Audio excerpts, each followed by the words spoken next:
Welcome to the Black Magic Woman podcast with Mandanara Bales. Welcome to another amazing episode here on beautiful Kabi Kabi country, the Clean Energy Network. But get this, First Nations Clean Energy Network gathering is happening like 15 minutes down the road from me. So what an amazing opportunity to come down the road here on the Sunshine Coast. If you don't know where Kabi Kabi country is, we're at the Novotel Twin Waters.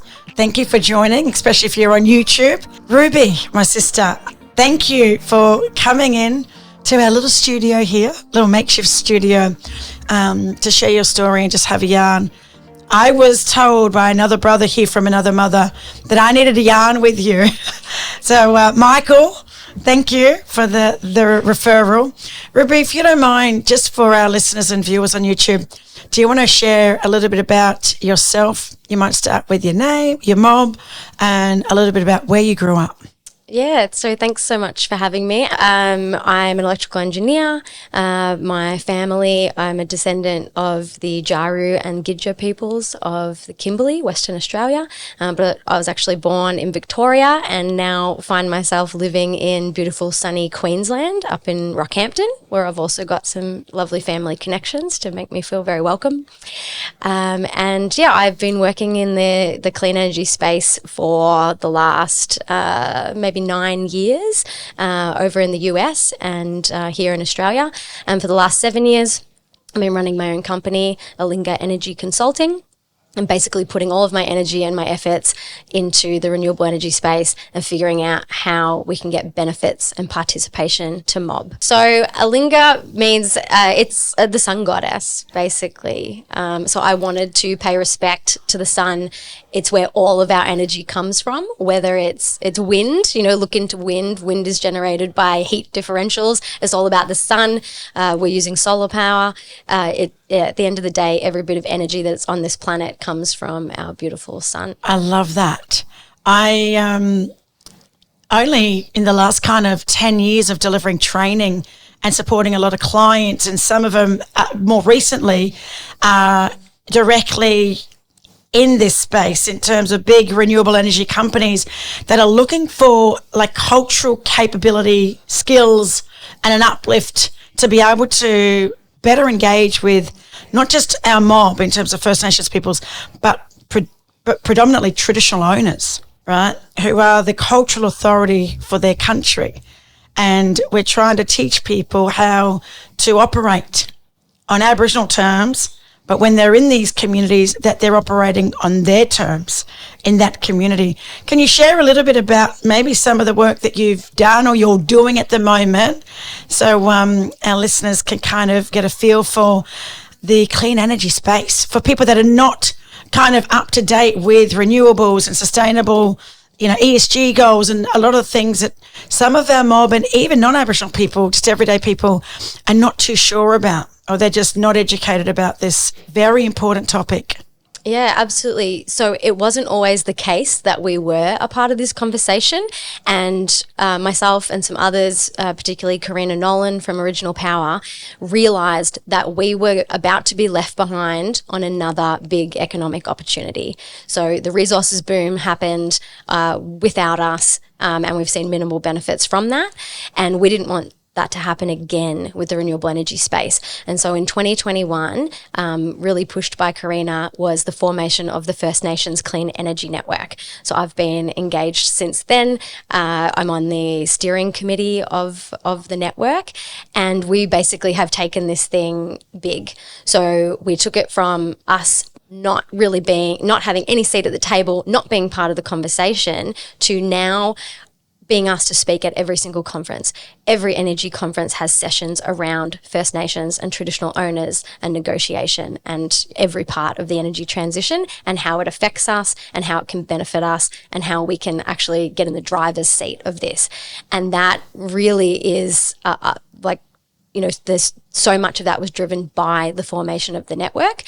So we're a member-based organisation, and we're really trying to do things for community. And so we're working across multiple layers directly with community, giving them information and education so that they know how to negotiate with these companies. They know, they're informed. We're working with industry, setting standards for this is how we expect you to come into our communities and work with them. And finally, with government, doing tons of work around policy. How do we change policy to make sure that there is a more supportive environment for us to participate? What's some of the successes so far that you've seen in just, a short space of time?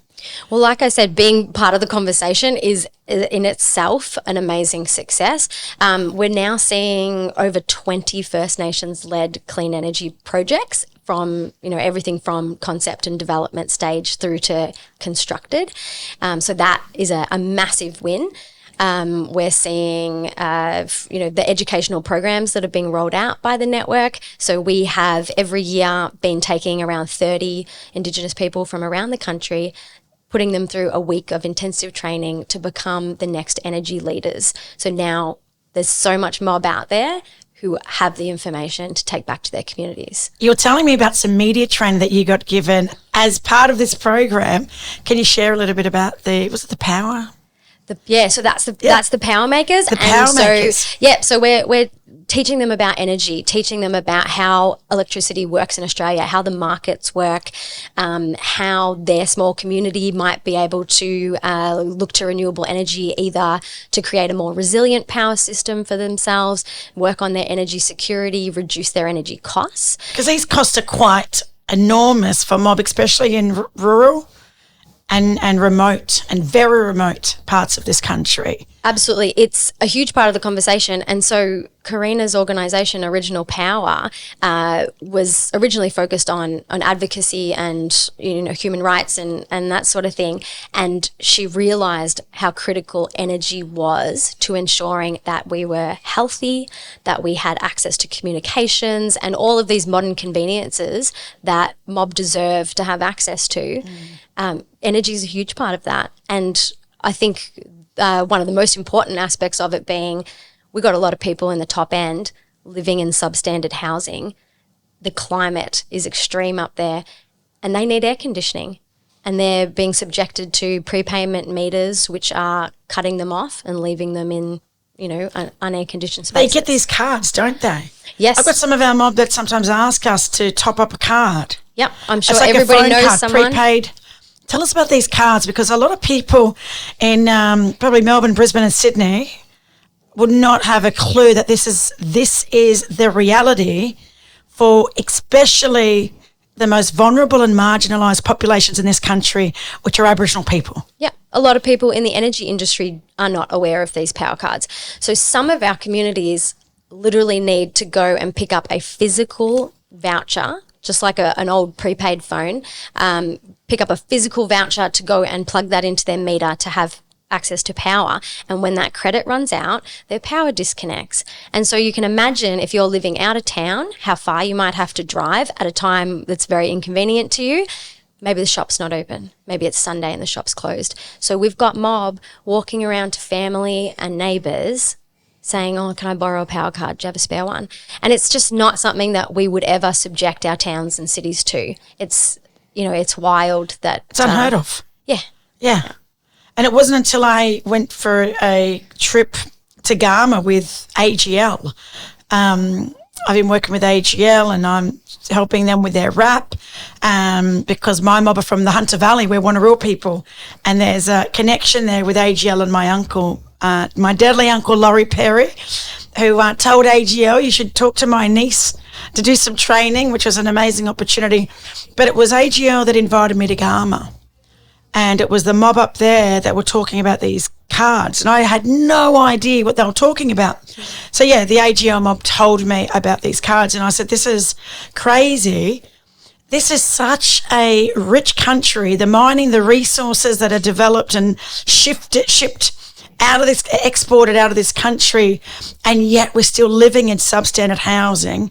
We're still, if you think about the Aboriginal population, half of us are living below the poverty line. How do we, and like you said, this is all about being in the driver's seat, not being called in to have a look at the program or the agenda once it's been set. We're in the driver's seat now, and it's like we've got power, maybe a little bit of power. We're in the room. We're at the table now.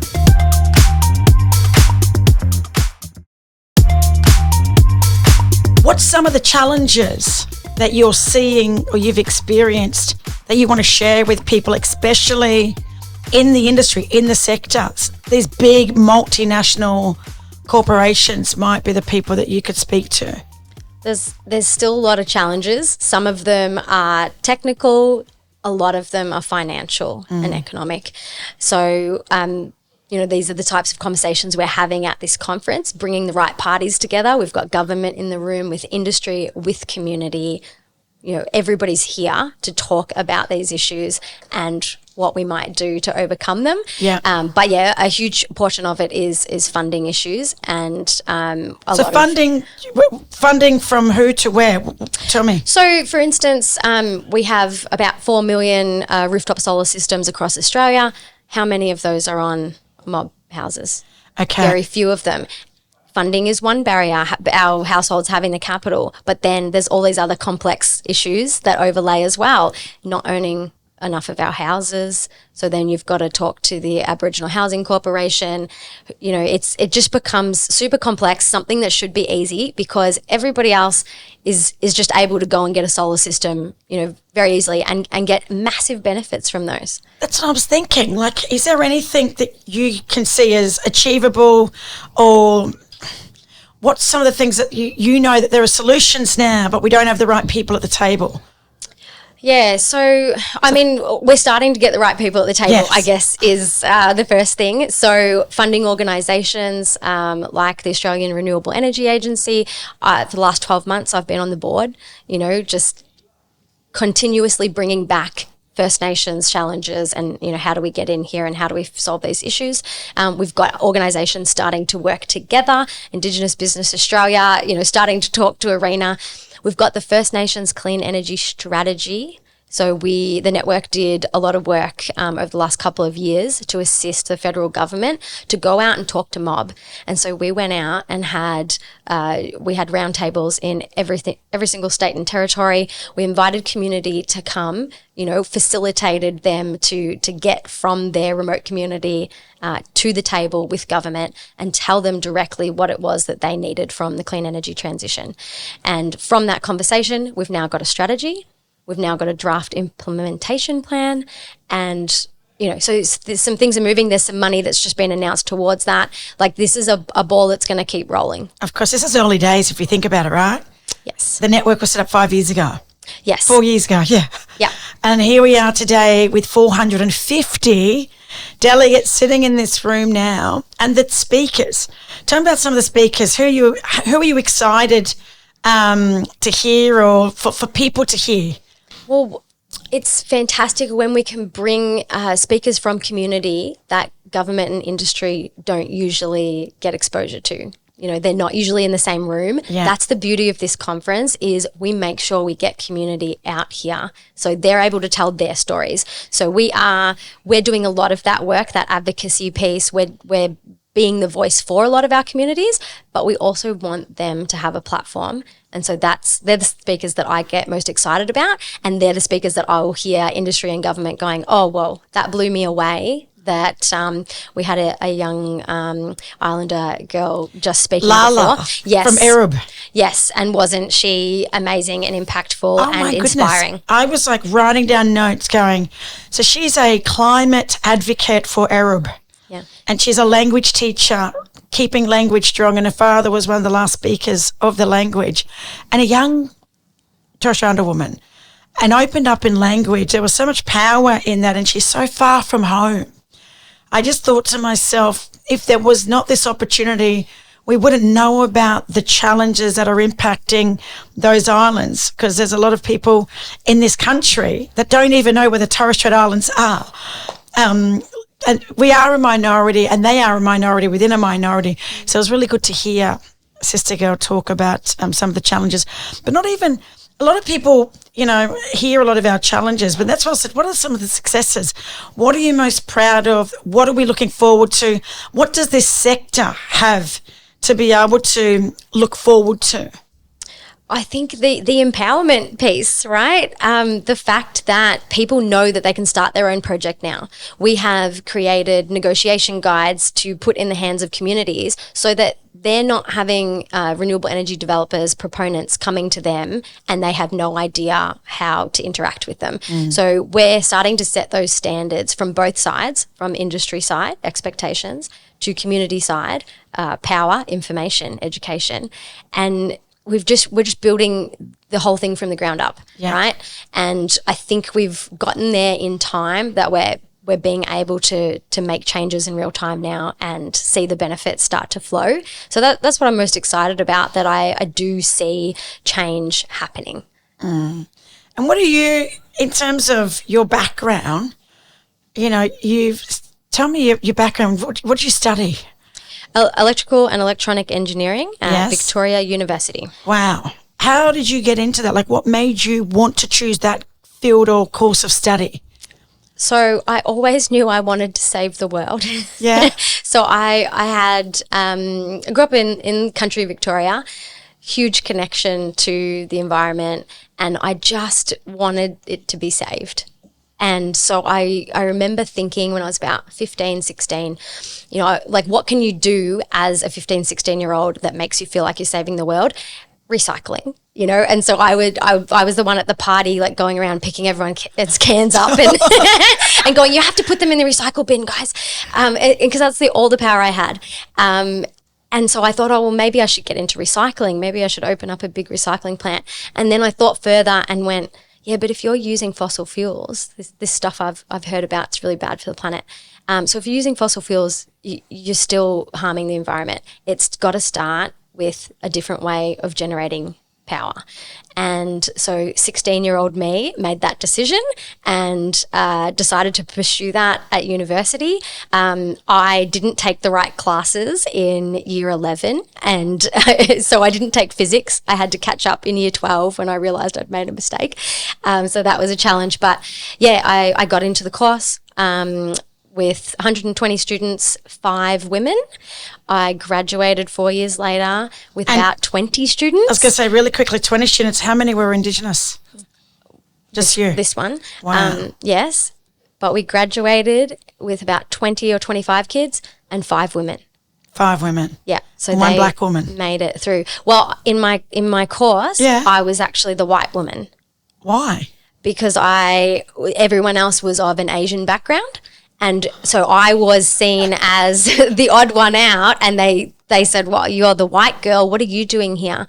Because it was acceptable for someone with an Asian background to be in an engineering course, and they thought it was very strange to have someone who was white in the course. So it's like this very layered racism that I've had to deal with. Navigate. Yes. I can't even imagine, in terms of just, going through this study with not many people around you. Like, at that time, going for university, who was you aspiring to be, or what was it that was kind of motivating you to keep going, even in your toughest times? Just an internal North Star that I kept following and knowing that was my direction. Like, I've been very fortunate to always, since I made that decision when I was 16, never questioned it and just kept moving in that direction. How hard was university for a lot of our young mob now that I want to speak to, that listen to this podcast, and middle-aged mob too, that are actually either thinking about going to university? Tell us about university, like, even, the ups and downs. Maybe a lot of people have got this fear, and I was one of them. And that fear held me back from going to university until I was 41. Yeah. I would say if you have waited, you have such a better chance of success because you have so much more experience and resilience. And so, don't be afraid to go to university later. I actually think that's a really good option. You'll probably do better. You'll probably get more out of it because you'll put more into it because you want to be there. Yeah. Young people can be very flaky and, they're not sure they want to be there. So, and if you are a young person, look, it can be tough, especially if you're in a course like electrical engineering. It's not easy. And, a lot of people found that. But look, at the end of the day, I found it hard too. Everyone's going to find it hard. You've got to put in the work. When I first got there, I had watched too many American movies and I thought university was going to be more about parties and fun. Yeah, one big party. Yeah. Not so. If you're in engineering, look, there's some other courses that have got a bit more flexibility. Not engineering. You got to, you do have to buckle down if you've picked a very serious subject. But look, it can be well worth it. Who are your mentors?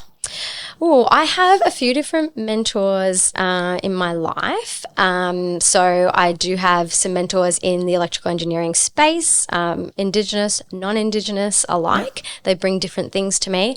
And then I also have spiritual mentoring to make sure that I am coming back to who I really am all the time and not getting sucked too much into the Western world and the workspace.